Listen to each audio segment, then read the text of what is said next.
Depuis près de 20 ans maintenant, Red Bull a alimenté la Formule 1 avec un flot constant de jeunes pilotes incroyables. Ils ont nourri le sport en soutenant des juniors devenus certains des meilleurs pilotes de la F1 moderne. Je parle ici de Sébastien Vettel, Max Verstappen, Daniel Ricciardo, Carlos Sainz, Pierre Gasly et Alex Albon. Cependant, ils rencontrent aujourd'hui un problème. Le torrent de jeunes pilotes s'est réduit à un filet. Aucun de leurs pilotes actuels en F2 ne s'épanouit comme ceux que je viens de citer. Avec un effectif actuel en F1 vacillant, Red Bull doit agir immédiatement pour s'assurer de maintenir un duo de pilotes de premier plan et de rester en lice pour les championnats. Aujourd'hui, je vais examiner la signature imminente par Red Bull de l'un des plus grands talents de la F2, ce que cela signifie pour leur avenir et pourquoi cela ne pourrait pas suffire à les sauver de la médiocrité. En tout cas, j'espère que mon retour vous fait du bien. Cela fait un petit moment que je n'avais pas fait de vidéo sur la F1. J'espère en tout cas que cette vidéo, vous allez l'apprécier et on se retrouve pour la suite. N'hésitez pas à like, à mettre un petit pouce bleu et à vous abonner. Ça me fait toujours du bien et ça me permet de savoir si je dois améliorer mon travail et si cela vous convient. Allez, on continue pour cette nouvelle vidéo de fin de saison. Les jeunes pilotes jouent un rôle crucial en F1 moderne. Il n'y a pas si longtemps, la grande majorité des pilotes de F1 accédaient au sport uniquement grâce à des parents très riches capables de financer les catégories juniors, à condition d'avoir le talent nécessaire pour aller en F1. Les estimations d'un coût d'un tel parcours varient énormément, mais ils dépassent facilement les 5 millions de dollars. Cela limite le vivier potentiel à un petit groupe d'enfants très riches. Il n'était pas rare que les meilleurs talents du karting mondial disparaissent avant même d'atteindre les formules juniors, car les coûts devenaient insoutenables. Les choses ont toutefois changé avant l'explosion des programmes juniors des équipes de F1. Attention, cela reste très coûteux. Des dizaines voire des centaines de milliers de dollars par an pour atteindre un niveau de karting permettant d'être remarqué. Mais si vous avez le talent pour dominer les championnats nationaux de karting, il y a de bonnes chances qu'une équipe de F1 accepte de vous financer dans les catégories juniors. Les sommes investies peuvent atteindre plusieurs millions, même si les récits divergent quant à la part réelle couverte par l'équipe.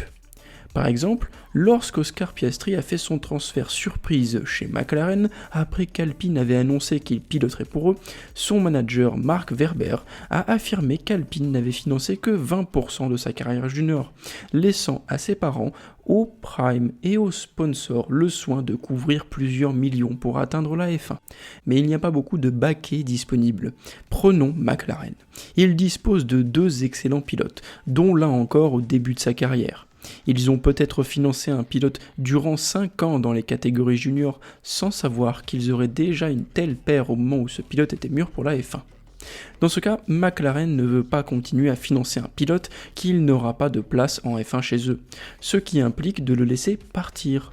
C'est exactement ce qui s'est produit avec le talent irlandais Alex Dune. Le pilote de 19 ans engagé en F2 a impressionné lors de ses débuts en F1 en Autriche en juin, terminant 4ème de la première séance d'essai libre à seulement 0,069 secondes du leader du championnat Oscar Piastri. Bien que McLaren le considère comme un futur pilote de F1 potentiel, aucun accord n'a pu être trouvé. Dune voulait sans doute un financement garanti jusqu'à l'obtention d'un volant F1, ce que McLaren ne pouvait pas promettre. Heureusement pour lui, Red Bull est désespérément en quête de nouveaux pilotes pour la saison prochaine et au-delà. Alex serait proche d'un accord pour rejoindre le programme junior de Red Bull. Il avait déjà été en discussion avec Alpine, mais ses pourparlers auraient échoué. Si l'accord se conclut, il continuerait en F2 une 2e saison avant de pouvoir monter en F1 avec l'écurie secondaire, les Racing Bull, en 2027.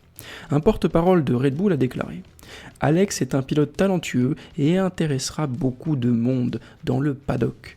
Mais Red Bull ne commande que les pilotes officiellement intégré à son programme. » Sur les réseaux sociaux, Dune a dit être très enthousiaste pour la suite, accompagné d'un emoji en forme d'œil, laissant entendre qu'il a un plan. À partir d'aujourd'hui, j'ai décidé d'un commun accord de mettre fin à ma collaboration avec le programme de développement McLaren. Je tiens à remercier toutes les personnes de McLaren qui m'ont aidé à progresser. Avoir eu l'opportunité de piloter une F1 puis de participer à 2 séances de FP1 est quelque chose que je garderai toujours précieusement. Je leur souhaite le meilleur pour l'avenir. Merci, famille Papaya.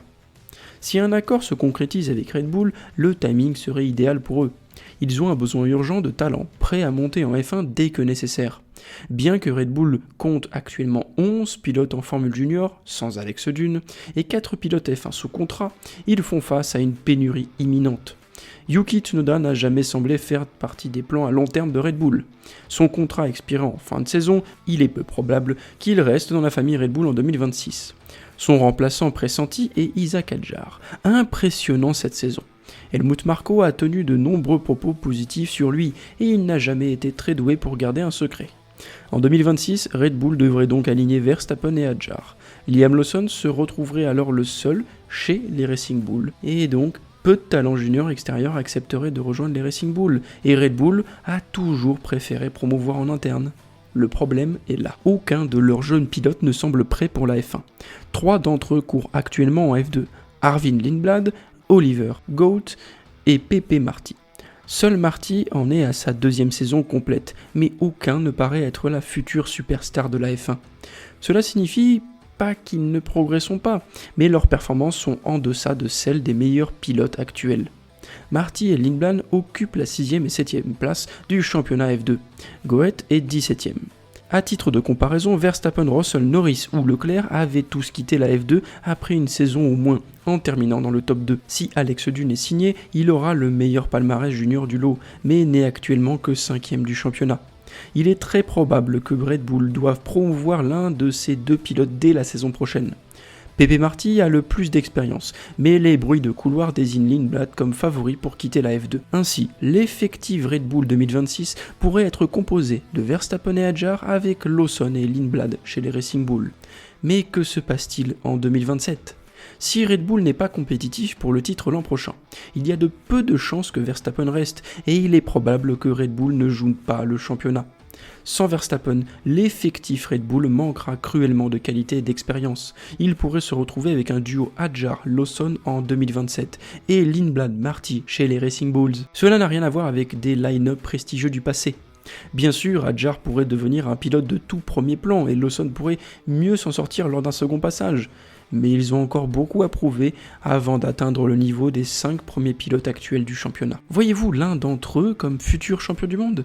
Et selon vous, parmi les pilotes F2 actuels, lequel a le plus de chances de marquer durablement la F1 ? En tout cas, n'hésitez pas à me le dire dans les commentaires, et si vous avez aimé la vidéo, n'hésitez pas à vous abonner, à mettre un petit pouce bleu, et on se retrouve samedi prochain pour une nouvelle vidéo. Allez, d'ici là, on se retrouve pour samedi prochain. À plus.